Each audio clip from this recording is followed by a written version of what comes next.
Eman, meatballs. Maganda yung texture, yung kulay maganda.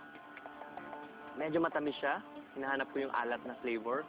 Jobim, gusto ko yung style mo ng pagka-present ng kebab. Hindi siya the usual na skewers na naka-X siya. Pero dahil doon sa sobrang nilagay ni Emma na cayenne, parang naging ganun na rin yung lasa ng kebab mo.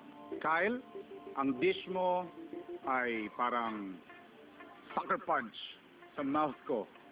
Exploding with flavor.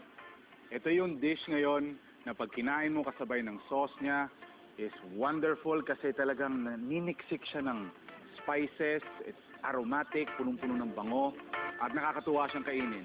You should be very happy sa nagawa niyo na to because hindi to madali, and under the circumstances, I think you guys did a great job pa rin.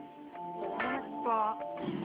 Sino kaya ang makakuha ng ating 6 points for today? Gusto ko pong baguhin niyo po yung sarili ko po at saka gusto ko din po na mas magaling po ako sa pagluluto. Pag bagong taon po, ang usual po namin ginagawa po ay magtitinda po kami ng protas po. Wala na po kami